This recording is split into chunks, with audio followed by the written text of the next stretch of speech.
গ্রামের নাম পাঁচধুপি। গ্রামের বুক জুড়ে এভাবেই বয়ে চলে ময়ূরাক্ষী। প্রকৃতির সৌন্দর্যে ভরা এই গ্রামটি ঐতিহ্যের দিক থেকেও অপরূপা। আর সেই ঐতিহ্যের দিকটি তুলে ধরতেই আজ আমার এই ক্ষুদ্র প্রয়াস। বাঙালির দুর্গাপুজো এই গ্রামে অনেক বাড়িতেই হয়। বারোয়ারি ক্লাবের পাশাপাশি সেই বাড়ির ঐতিহ্যময় পুজোগুলো আজও দেখার মতোই সুন্দর। বাড়ির মধ্যে কয়েকটি বাড়ির প্রতিমা একান্তভাবে সকলের মন কাড়ে, আর সেগুলি দেখার অনুরোধই থাকলো এই ভিডিওতে।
নেওয়া যাক এই গ্রামের ঐতিহ্যময় বাড়িগুলির অবস্থা এখন ঠিক কীরকম।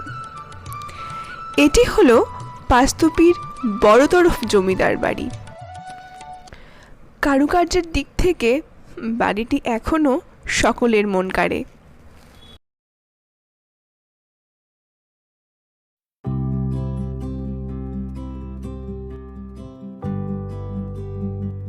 এটি 9 তরফের ভগ্নাবশেষ বলা যেতে পারে। দেখেই বোঝা যাচ্ছে যে এখন এই বাড়িটি তার সৌন্দর্য হারিয়েছে। তবে একটা সময় যে এই বাড়ির সৌন্দর্য সকলকে নাড়া দিত, সেটা বোধহয় আর বলার প্রয়োজন হয় না। ভেঙে চুরে যায় আমাদের ঘর বাড়ি, জং ধরে যায় আমাদের তরবারি। যত ভাবি আলগোছে জল খেতে পাবো, জামা ভিজে যায় আর কত দূর যাব। ভেঙে চুরে যায় আমাদের ঘর বাড়ি, জং ধরে যায় আমাদের তরবারি। যত ভাবি আলগোছে জল খেতে পাবো, জামা ভিজে যায় আর কত দূর যাব। যত দূরে যায় আমাদের হাতছানি, তারও দূরে দেখি নাবিকের মস্তানি। দিক ভুল হয়ে যায়, খুঁজে পাওয়া যায় না আমাদের বাড়ি। কোন বাগানের ফুলে আমাদের হাসি, কেন কেঁদে ওঠে মাঝরাতে জলরাশি। পথ ভুল হয়ে যায়, কেন ফেরা যায় না আমাদের বাড়ি।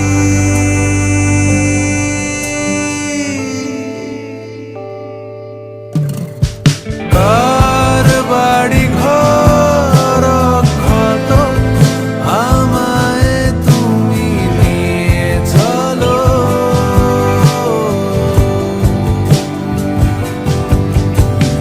কার মুখে কার কথা ভাবি, আমায় ঘরে নিয়ে চলো।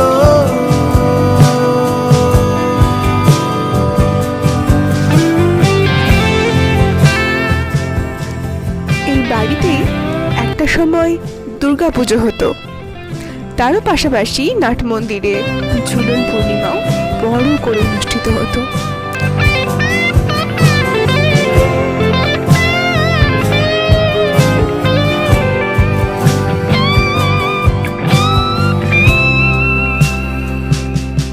যত ভেসে যাই কবিতার কাছাকাছি, তত মনে হয় একঘেয়ে বেঁচে আছি।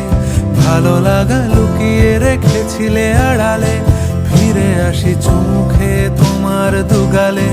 যত দূরে যাই আমি মানুষের থেকে, একবারও পাওনি আমায় তুমি ডেকে। চোখ জ্বালা করে অদ্ভুত এক ঘুমে আমি জেগে থাকি। কেন বসে থাকি জানলার মতো খোলা, কেন ঘড়ি ডাকে আমি ভাবি হরবোলা। কত ক্ষোভে ভাগ করা আছি আমি জানি না, কাকে যেন ডাকি।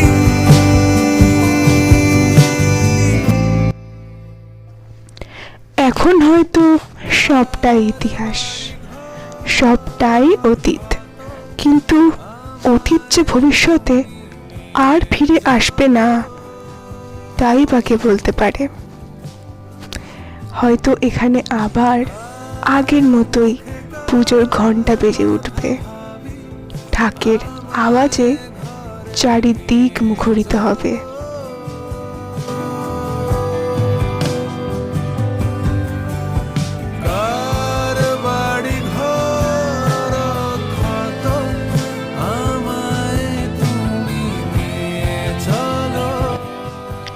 এরপর আমরা পৌঁছে গেলাম পাঁচধুপির মধ্যম তরফে।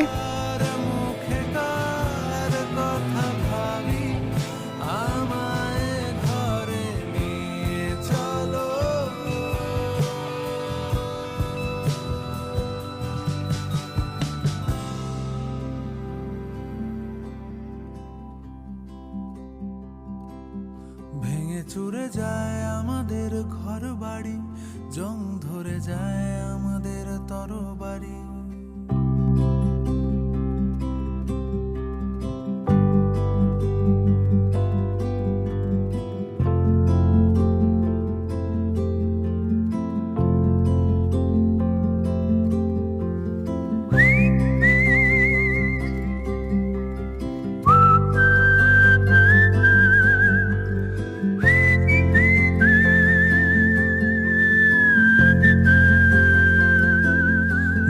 চুরে যায় আমাদের ঘর বাড়ি, জং ধরে যায় আমাদের তরবারি। যত ভাবি আল গোছে জল খেতে পাবো, জামা ভিজে যায় আর কত দূর যাব। ভেঙে চুরে যায় আমাদের ঘর বাড়ি, জং এখানে এখনো নিয়মিত পুজো হয়। যত ভাবি আল গোছে জল খেতে পাবো, জামা তবে ছোট থেকেই মধ্যম তরফের প্রতি সকলের যেটা সবচেয়ে বেশি আকর্ষণ, সেটা হলো বাইসনের শিং।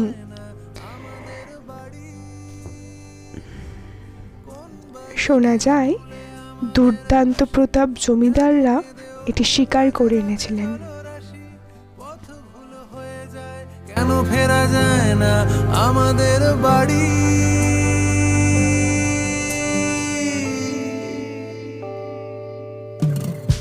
কার বাড়ি ঘর ক্ষত, আমায় তুমি নিয়ে চলো।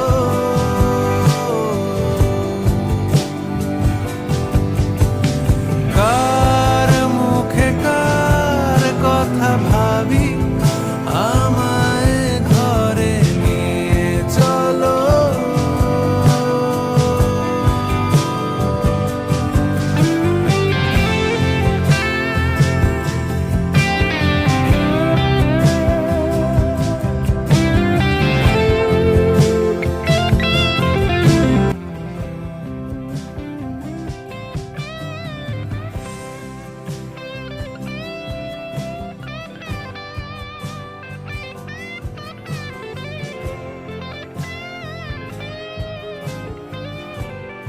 এই ছাদ থেকে পুরো গ্রামটি দেখা যায়। পুরো গ্রামে নদীর বাঁধ পর্যন্ত এই ছাদ থেকে চোখে পড়ে। জমিদাররা এই ছাদ থেকেই গোটা গ্রামের উপর নজর রাখতে পারতেন। ফিরে আসি চোখে তোমার দুগালে, যত দূরে যাই আমি মানুষের থেকে, একবারও পাওনি আমায় তুমি ডেকে। চোখ জ্বালা করে অদ্ভুত এক ঘুমে আমি জেগে থাকি, কেন বসে থাকি জানলার মতো খোলা, কেন ঘড়ি ডাকে আমি ভাবি হরবোলা। কত ক্ষোভে ভাগ করা আছি আমি জানি না, কাকে যেন ডাকি।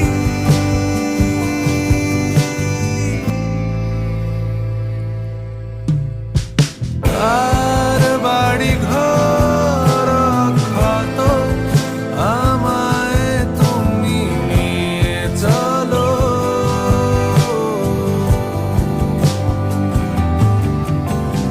কার মুখে কার কথা ভাবি, আমায় ঘরে নিয়ে চলো।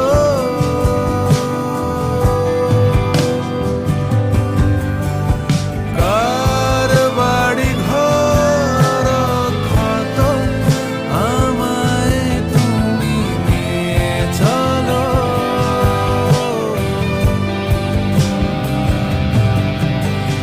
কার মুখে কার কথা ভাবি, আমায় ঘরে নিয়ে চলো।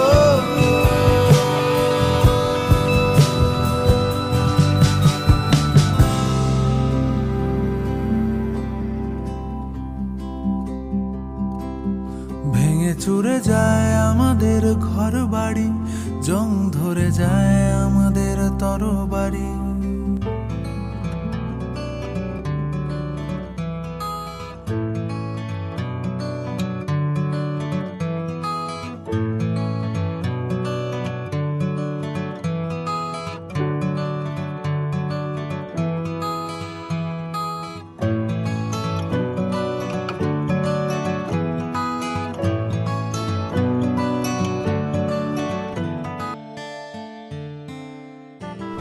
সব শেষে যেটি বলতেই হয় যে লোকবিশ্বাস আছে এমন, গ্রামের রক্ষাকালী মা এই গ্রামটিকে রক্ষা করে আসছেন। তাই প্রত্যেক বছর দুর্গাপুজোর কিছু পরেই চতুর্দশীতে মা রক্ষাকালীর পুজো হয়।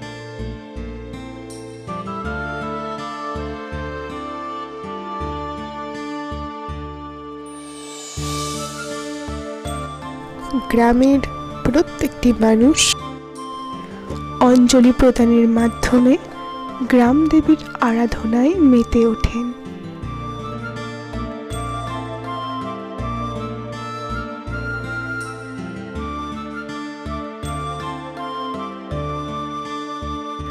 জমিদার বাড়ি সংক্রান্ত সব তথ্যগুলি জোগাড় করতে এবং ছবিগুলি সংগ্রহ করতে আমাকে যে সাহায্য করেছে তিনি হলেন জমিদার বাড়িরই অন্যতম সদস্য ব্রতিন কৃষ্ণ ঘোষ মৌলিক এবং পূর্ণা ঘোষ মৌলিক এবং ডোনা। তাদের প্রতি আমার আন্তরিক ধন্যবাদ।